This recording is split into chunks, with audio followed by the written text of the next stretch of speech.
Welcome back to Questions for Corbett. I am James Corbett of CorbettReport.com, and you can tell things are getting serious when there are not one but two editions of the Questions for Corbett podcast in a single week. But things are getting serious out there, and there are a lot of questions that need to be answered, so here's another one of them. This one comes in via email from Diane, who writes, after watching a Ron Paul segment on YouTube on protests against coronavirus lockdowns, I did a search using Google and DuckDuckGo, and very few articles came up about protests against lockdowns. The few articles that did come up framed protesters as anti-lockdown conspiracy theorists. Are there any protests against these lockdowns anywhere that you are aware of? Thank you for the question, Diane, and there is a rather simple answer to this question, and that answer is yes. There are many protests taking place even as I speak all around the globe.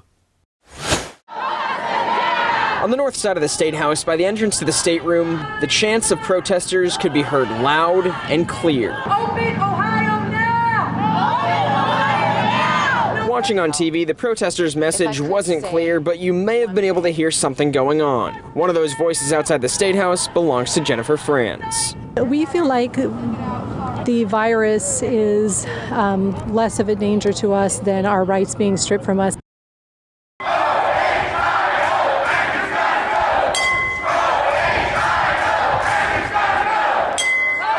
I don't think anybody's going to agree to a vaccine or a test in this crowd. A lot of frustration out here on the streets. They wanted gridlock, and they are getting it. Cars as far as the eye can see. We're seeing a lot of signs out here as well that say, impeach dimwit, meaning Governor Whitmer, the guy with the cardboard sign. Usually I'm at work right now. A lot of people who are out of work are up here. Our community is struggling. My husband is on unemployment for the first time in our life. And it's unwillingly that we're taking unemployment. We want to go back to work. We have employees. We have paychecks to issue. We have bills to pay. The only stores open are Walmart? That's ridiculous. That's why we're here. A number of Vancouverites aren't drinking the Kool-Aid. And they're getting out and they're getting together here to show the world that we're not okay with unlawful orders and quarantines and lockdowns. Sure, let's do it. It's a beautiful day here. It'd be a shame to just sit at home and let the government tell you what to do. Getting a lot of support too from cars driving by. Yep. Not everybody drank the Kool-Aid. It's good to see. 20,000 Pakistanis are stuck in the UAE. They have reportedly registered with the Pakistani consulate on the 3rd of April to be able to return to Pakistan, but have so far received no response. And that is why they chose to take to the streets today, flouting the social distancing guidelines. The big story that we're tracking for you this evening, those are images that we're getting to you from the Bandra station in Mumbai, where protesters have gathered. These are migrant labor, we're given to understand, who gathered to protest against the extension of the lockdowns. Wer Freiheit gibt für Sicherheit, verliert am Ende alles zwei. Wer Freiheit gibt für Sicherheit, verliert am Ende alles zwei. Wer Freiheit gibt für Sicherheit, verliert am Ende alles zwei.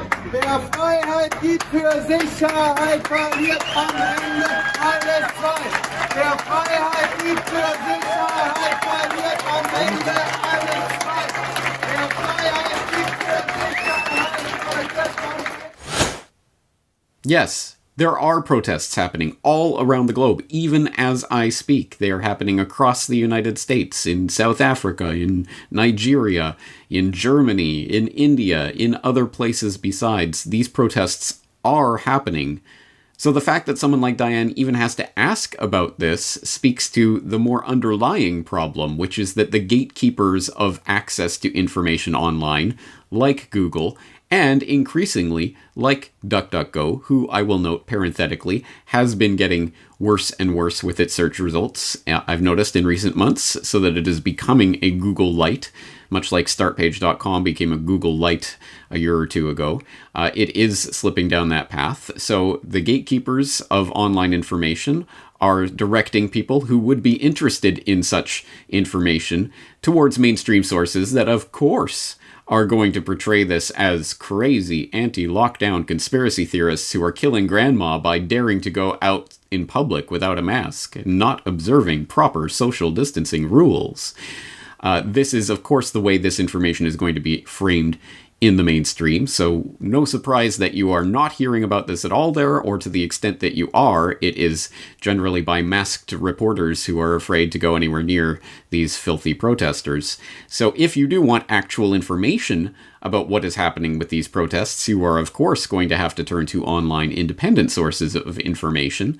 Like, if you're looking for information specifically in the US context, I will note that Del Bigtree the Highwire has been highlighting some of these protests on his YouTube channel, so restreaming some other people's streams of the protests that are taking place in Ohio and Michigan. Or, for example, I recently was a guest on something called Defending Utah Radio. They've recently talked to Idaho Representative Heather Scott about the lockdown happening there and the unconstitutionality of that. So that link will be in the show notes if you're interested in that conversation. Or, Diane, as you point out, yes, Daniel McAdams and Ron Paul, previous guests here on the Corbett Report, were recently talking about this very phenomenon on the Ron Paul Liberty Report in a segment on the people waking up, coronavirus lockdown sparking nationwide protests. Hello, everybody, and thank you for tuning in to the Liberty Report. With me today is Daniel McAdams, the co-host. Daniel, good to see you. How are you this morning, Dr. Paul? Doing good, because I think we can find a few positive things today. Yes. We talk about a few negatives. We usually search for the best things, the positive things, and we occasionally find one. Today, I think we can say maybe the ice has been broken, they're breaking out, and people are getting tired of it, and they're being tired of lockdown, and maybe it wasn't a good idea.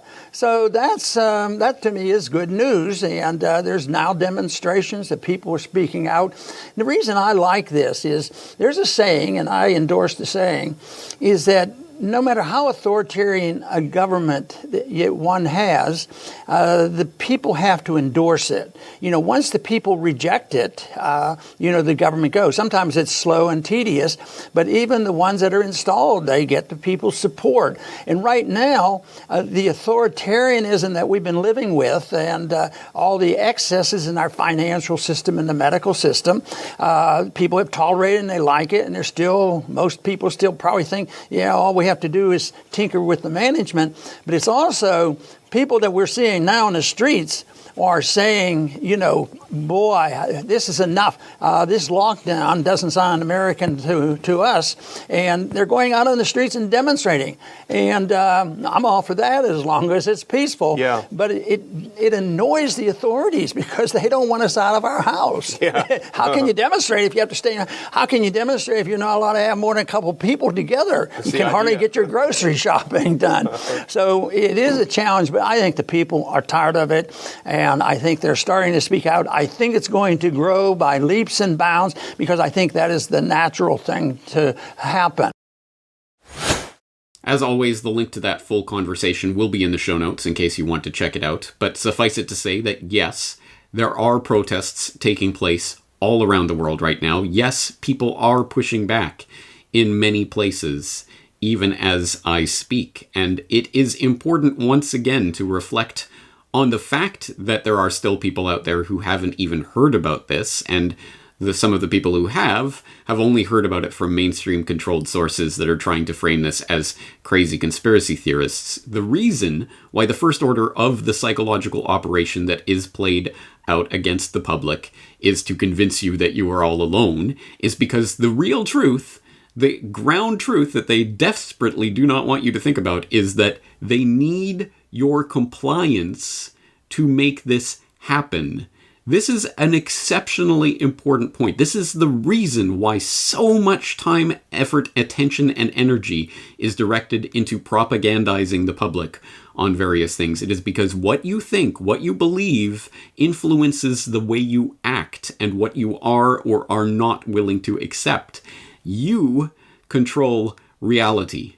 You control your reality. This is an exceptionally important subject, and it is the reason why propaganda even exists, is to try to convince you you're all alone, you're a fringe wingnut conspiracy theorist, everyone's laughing at you, and if you go step outside your house, you will A, die of COVID-19 immediately, and B, be snitched upon and set up by your neighbors and set upon by the jackbooted thugs of the police state. So resistance is futile, stay at home. And literally, I mean, they couldn't make it any more blatant. The propaganda campaign slogan for this is stay at home, literally. So yes, that's exactly what they want you to do.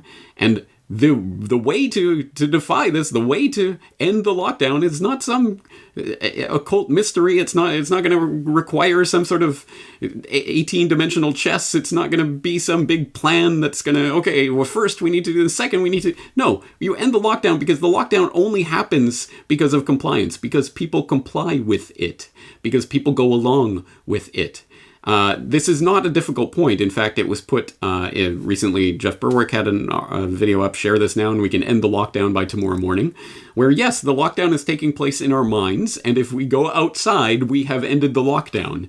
This is not rocket science, people. And so, yes, I understand people who are concerned about their safety, not necessarily because of COVID-19, but hey, maybe there are people who are concerned about that. So take whatever precautions you want.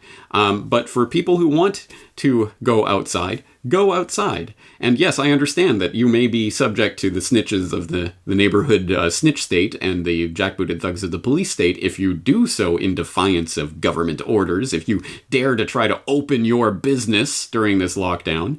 So there is strength in numbers, and that's why it's important to know about these protests that are taking place so that you can have that strength in numbers. And if there is no protest taking place in your area, people are looking to me, James, why don't you be a leader and tell me what to do? Okay, okay, you know what? I'm not a leader. I am not your leader, but I'm going to tell you what to do if for the people out there who need to be told what to do. And I have this kicking around.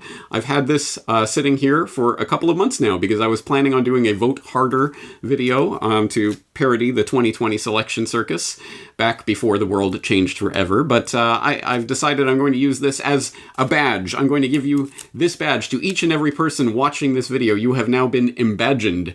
Here it is. You have your medal. You are now officially appointed the leader of your area. You are the resistance leader in your area, whether that area be your house, your community, your neighborhood, your city, your county, your state, your country, whatever it is. You are now the leader. You personally, I've just passed the baton. You now are the leader of the resistance. You are now empowered to end the lockdown by going outside. And you can do that with people, you can do it by yourself, you can open your business. You've just been empowered by a leader who has told you what to do, so now you are free to go and do it, right? Anyway, whatever it takes. The lockdown only exists because people comply with it, and I hate to tell people, but mass disobedience, mass non-compliance is going to be necessary in order to combat tyranny. It's going to happen sooner or later. The only problem being, if it happens much later, then unfortunately it will not be able to happen at all because, as you may have noticed, the police state is locking down right now. They are putting every single bar of this prison into place right now. And as each bar gets slotted into place, and then it gets harder and harder. Here comes the surveillance and tracking, and here comes the immunity passports, and here comes the mandatory vaccinations, and here comes the cashless society. It's all coming down. The bars are coming down, shutting in your prison. If you do not disobey, then there will be a time when you cannot disobey. So keep that in mind, and keep in mind the fundamental underlying point of this question. Is anybody protesting? Yes, people are protesting, and you don't know about it because they don't want you to know about it. So first of all, please do not get your information at least solely from mainstream sources. Please look for online alternative sources. I've just pointed out a few. There are many more out there. I'm sure helpful people can suggest more in the comment section of this report.